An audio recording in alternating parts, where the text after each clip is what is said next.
নমস্কার, sport reality স্পিক্সের পদে সবাইকে স্বাগত জানাচ্ছি। ভারতীয় ফুটবলে বড় আপডেট। আগের বছর আমরা দেখেছিলাম এফএসডিএল বেরিয়ে যাওয়ায় ফুটবল লিগ শুরু হতে দেরি হয়েছিল, আইএসএল শুরু হতে দেরি হয়েছিল, কিন্তু তারপর কিন্তু ক্লাবরা মিলিতভাবে আইএসএল করে এবং এইবার কিন্তু ক্লাব চালিত আইএসএল এর সম্মত হলো এআইএফএফ এবং ক্লাব জোট মিলেই কিন্তু আইএসএল চালাবে এবং এআইএফএফ এর কাছে থাকবে রুলস অ্যান্ড রেগুলেশন ঠিক করার দায়িত্ব। এবং 2026-27 মরশুম থেকে কিন্তু ক্লাব জোট অর্থাৎ ক্লাব জোটের হাতেই কিন্তু উঠে গেল কমার্শিয়াল রাইটস।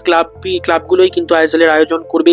আইএসএল এবং ক্লাব জোটের হাতেই, যেটা বললাম, কমার্শিয়াল রাইটস থাকলো এবং এই চুক্তি কিন্তু 4 বছরের জন্য সই করা হলো আজ দিল্লিতে, যেখানে কিন্তু 3টে ক্লাবের সিওরা প্রেজেন্ট ছিল, north east United, SC Delhi এবং এফসি গোয়া, এবং সাথে অবশ্যই এম সত্যনারায়ণ ছিলেন, ডেপুটি জেনারেল সেক্রেটারি এআইএফএফ তিনি ছিলেন, এবং সেইখানে অ্যানাউন্সমেন্টটা হয়েছে। এবং এই 4 বছরের চুক্তি হয়েছে। 4 বছরের চুক্তির মধ্যে কিন্তু 2 বছর পর কিন্তু ক্লাবগুলোর কাছে একটা সুযোগ রয়েছে, তারা যদি ঠিকঠাক করে কমার্শিয়ালাইজেশন দেখছে তাদের প্রফিট হচ্ছে না, তাহলে তারা বেরিয়ে আসতে পারে, একটা ক্লজ রয়েছে।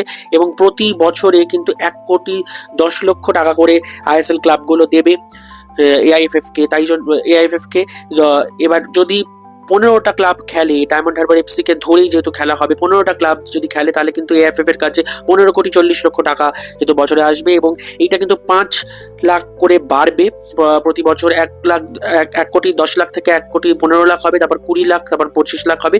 এবং যেটা বললাম, 2 বছরের মাথায় কিন্তু বেরিয়ে আসার একটা সুযোগ রয়েছে যদি কমার্শিয়ালি দেখে যে এই ক্লাবগুলো যে তারা সেভাবে প্রফিট করতে পারছে না। 2026-27 মৌসুম থেকে কিন্তু ক্লাব জোটে আইএসএল হবে, 4 বছরের চুক্তি হলো। এবং আরেকটা যেটা বড় update, Diamond Harbour FC Indian football league জেতায়, তাদেরকে আইএসএল এ অন্তর্ভুক্ত করা হচ্ছে, তারা আইএসএল খেলবে, তাই 15টা ক্লাবই থাকছে। এবং ওসিআই প্লেয়ার্স অর্থাৎ ভারতীয় বংশোদ্ভূত যে প্লেয়াররা রয়েছে তাদের বাধ্যতামূলক নয় এইবারের আইএসএল এ, এবং যদি কেউ নেয় কোনো ক্লাব তাহলে কিন্তু তারা বিদেশি কোটাতেই খেলবে। 6টা বিদেশি সাইন করাতে পারবে ক্লাবগুলো, এবং যেমন ছিল 4টেই খেলাতে পারবে প্রথম লাইন আপে। এবং ইন্ডিয়ান স্ট্রাইকার খেলানো বাধ্যতামূলক, এই রুলটাও থাকছে না, নাম্বার 9 স্ট্রাইকার। সেখানে এএফএফ এর তরফ থেকে বলা হয়েছে যে এটা পুরোপুরি হেড কোচদের উপর দায়িত্ব দেওয়া হচ্ছে। হ্যাঁ, ইন্ডিয়ান ফুটবলের একটা দায়িত্ব যে ইন্ডিয়ান স্ট্রাইকার তুলে নিয়ে আসা, কিন্তু এটা ক্লাবগুলো এবং তাদের হেড কোচদের দায়িত্ব দেওয়া হচ্ছে। তাই নাম্বার 9 ইন্ডিয়ান স্ট্রাইকার খেলানোটা বাধ্যতামূলক নয়। ওসিআই প্লেয়ার্সরা এবারই অন্তর্ভুক্ত হচ্ছেন না। কেউ যদি অন্তর্ভুক্ত হন তিনি কিন্তু বিদেশি কোটাতেই খেলবেন, এবং তার সাথে 6 জন বিদেশি সাইন করতে পারবে, 4 জন খেলতে পারবে প্লেইং 11। এবং 4 বছরের চুক্তি হলো, 2026-27 থেকে শুরু হচ্ছে সেই চুক্তি। 2 বছর পর কিন্তু ক্লাবগুলোর কাছে সুযোগ রয়েছে ক্লজ থেকে বেরিয়ে আসা, এবং 1,10,00,000 করে কিন্তু ক্লাবগুলো দেবে, এবং 2টো কিস্তিতে দিতে পারে 55 লাখ করে। এটাই মূল আপডেট।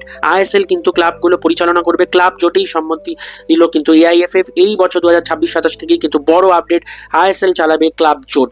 অবশ্যই স্পোর্ট রিয়ালিটি স্পিক্সের পদে চোখ থাকুক। আরো আপডেটস পাওয়ার জন্য like, follow, share, comment, subscribe.